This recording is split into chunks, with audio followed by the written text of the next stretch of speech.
एक समय की बात है, एक गांव में अर्जुन नाम का एक आदमी रहता था।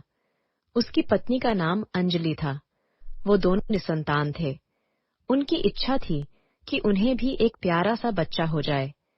इसके लिए वो रोज भगवान से प्रार्थना करते थे। एक दिन भगवान ने उनकी प्रार्थना सुन ली और अंजलि गर्भवती हो गई। अंजलि ने तुरंत यह बात अपने पति अर्जुन को बताई।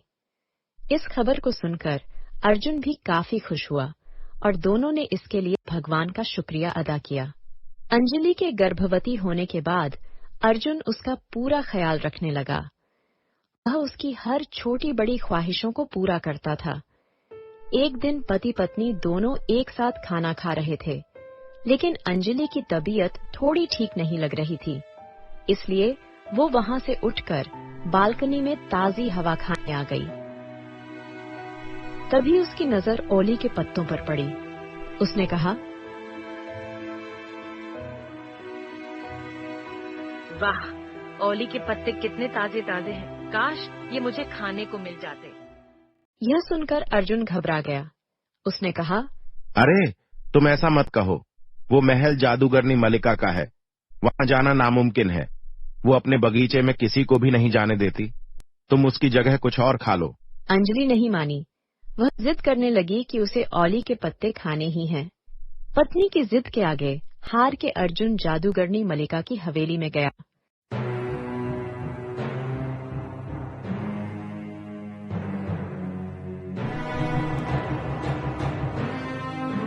उससे ओली के पत्ते मांगने लगा।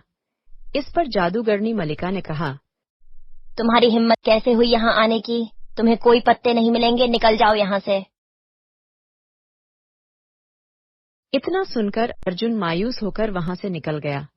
तभी उसके दिमाग में एक तरकीब आई। आधी रात के समय अर्जुन उठा और एक टोकरी लेकर जादूगरनी के बगीचे में गया। वहां उसने ओली के कुछ पत्ते चुराए और वहां से दबे पांव निकल गया। इस घटना को जादूगरनी ने अपनी हवेली की खिड़की से देख लिया। अगले दिन जब अर्जुन ने अपनी पत्नी अंजलि को ओली के पत्ते लाकर दिए, तो वह खुश हो गई और अपने लिए ओली का सलाद बनाने चली गई। जैसे ही अंजलि सलाद लेकर खाने बैठी, तभी वहां वो जादूगरनी मलिका आ गई। उसने टेबल पर जब ओली के पत्तों को देखे और अर्जुन पर चिल्लाने लगी। अर्जुन उसकी बातें सुनकर काफी डर गया और उससे माफी मांगने लगा। मलिका, मुझे माफ कर दो। मैं मजबूर था। मेरी पत्नी गर्भवती है और उसे बड़ी इच्छा थी कि वह ओली के पत्तों को खाए। मैंने तुमसे पत्ते मांगे थे, लेकिन तुमने मेरी एक नहीं सुनी। आखिर में मजबूर होकर मुझे उन पत्तों को चुराना पड़ा। अर्जुन की बात सुनकर जादूगरनी मलिका ने कहा, तुमने मेरे बगीचे से ओली के पत्ते चुराकर बड़ी गलती की है। इसके लिए मैं तुम्हें सजा जरूर दूंगी। अगर तुम चाहो तो मेरी सजा से बच सकते हो। बस इसके लिए तुम्हें अपना बच्चा जन्म के बाद मुझे देना होगा। इतना कहकर मलिका वहां से चली जाती है। जादूगरनी मलिका की बात सुनकर अर्जुन और अंजलि दोनों काफी डर जाते हैं और वो बच्चे के जन्म के बाद उस शहर को छोड़ने का फैसला करते हैं। कुछ दिन बाद अंजलि एक प्यारी सी बच्ची को जन्म देती है। बच्ची के जन्म लेते ही अंजलि और अर्जुन वहां से भागने लगते हैं। तभी रास्ते में उन्हें वो जादूगरनी मिली और वो अपने जादू से बच्ची को लेकर गायब हो गई। इधर अंजलि और अर्जुन अपने बच्चे की याद में रोने लगे। उधर वो जादूगरनी उस बच्ची का काफी प्यार से लालन पोषण करने लगी। उसने बच्ची का नाम ही ओली रख दिया। ओली जैसे जैसे बड़ी हुई, उसके बाल उससे दोगुने लंबे होते चले गए। एक दिन जादूगरनी मलिका ओली के बाल संवार रही थी। तभी उसके गुरु वहां आ जाते हैं। वो मलिका से कहते हैं, सुनो मलिका, अब समय आ गया है कि तुम ओली को लेकर मेरी मीनार चलो। अब उस मीनार की देखभाल तुम्हें ही करनी है। इतना कहकर मलिका के गुरु ओली और मलिका को वहां से लेकर सीधे मीनार पहुंचे।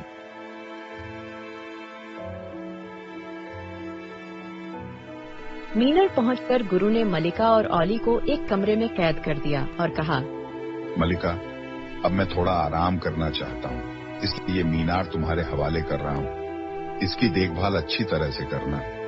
अगर इसे कुछ हुआ तो मैं तुम्हें इसके लिए कठोर दंड दूंगा। गुरुजी, आप निश्चिंत रहें, मैं इस महल की देखरेख अच्छी तरह से करूंगी। इसके बाद मलिका के गुरु वहां से चले गए। गुरु के वहां से जाते ही मलिका ने ओली से कहा, मैं कुछ सामान लाने के लिए बाजार जा रही हूँ, तब तक तुम इस महल की देखभाल करना। मलिका की ये बातें सुनकर ओली सोच में पड़ जाती है कि वह इस मीनार से भला नीचे कैसे उतरेगी। यहाँ तो कोई सीढ़ी भी नहीं है। इतने में मलिका ओली के लंबे बालों को मीनार से नीचे लटका देती है और कहती है, मैं इसके सहारे ही नीचे उतरूंगी और जब मैं बाजार से वापस आऊंगी तो तुम्हें आवाज लगाऊंगी। मेरी आवाज सुनकर तुम अपने बाल ऐसे ही मीनार से नीचे की ओर लटका देना ताकि मैं उसे पकड़कर ऊपर आ जाऊं। अब जल्दी से मलिका ओली के बालों के सहारे नीचे उतरकर बाजार चली जाती है। मलिका के जाने के बाद मीनार में अकेली बैठी ओली अपना मन बहलाने के लिए गाना गाने लगती है। इसी दौरान एक राजकुमार उस जगह सैर करने के लिए आता है। तभी उसे ओली के मधुर गीत सुनाई देते हैं। उसकी आवाज सुनकर राजकुमार को सोचता है कि इस सुनसान जगह पर इतना अच्छा गाना कौन गा रहा होगा।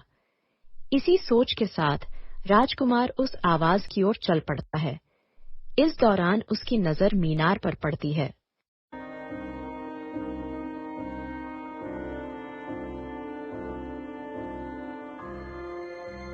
राजकुमार वहीं पेड़ के पीछे छिपकर ओली का गाना सुनने लगता है। इतने में वह देखता है कि मलिका वहां आती है और ओली को आवाज लगाते हुए कहती है, अपने बालों को नीचे गिराओ। यह सुनकर ओली तुरंत अपने बालों को नीचे गिराती है और मलिका उसके सहारे मीनार के अंदर चली जाती है। राजकुमार यह सब देखकर हैरान रह जाता है।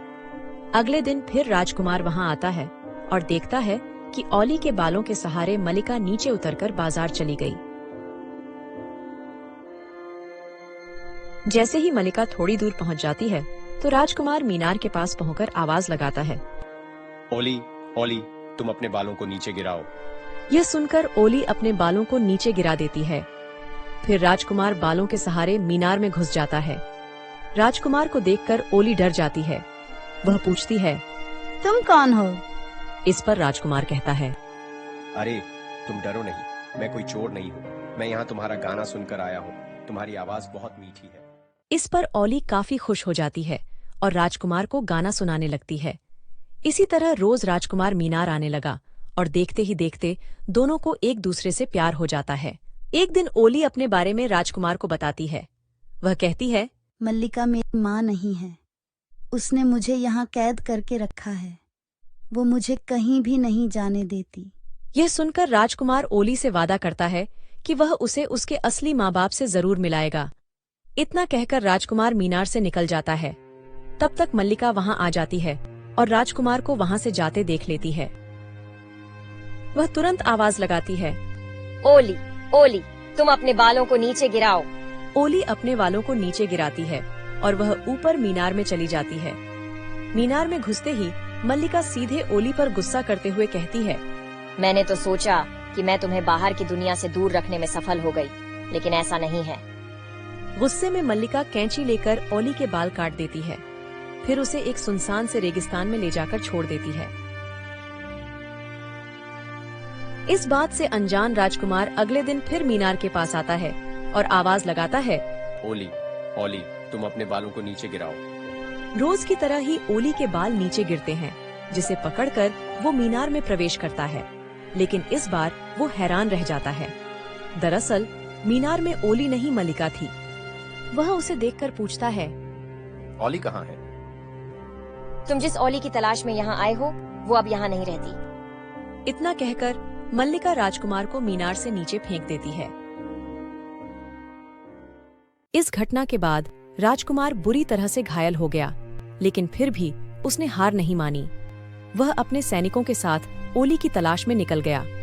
कुछ देर तक यूं ही भटकने के बाद राजकुमार उस रेगिस्तान के पास पहुंचा। तभी उसे ओली का गाना सुनाई दिया, जिसे वह अक्सर गाती थी। वह खुश होकर गाने की ओर बढ़ने लगा। कुछ दूर जाने के बाद उसे ओली मिली। वह काफी खुश हुआ और उसे अपने साथ लेकर मीनार की ओर गया। मीनार पहुंचकर राजकुमार ने अपने सैनिकों को उसे तोड़ने का आदेश दिया। मल्लिका ने सैनिकों को रोकने की बहुत कोशिशें की, लेकिन वह सफल नहीं हो पाई। इतने में मल्लिका के गुरु वहां आ पहुंचे और जब उन्होंने मीनार को टूटते हुए देखा तो गुस्से से लाल हो गए। गुरु ने मल्लिका को कठोर दंड दिया और वहां से गायब हो गए। इसके बाद राजकुमार अपने साथ ओली को महल ले गया और वहां उसे उसके असली माता पिता से मिलवाया। अपने माता पिता से मिलकर ओली बहुत खुश हुई और राजकुमार का शुक्रिया किया। इसके बाद सभी लोग खुशी खुशी वहां एक साथ रहने लगे। हमें कभी किसी के बारे में बुरा नहीं सोचना चाहिए, क्योंकि बुरे का अंत हमेशा बुरा ही होता है।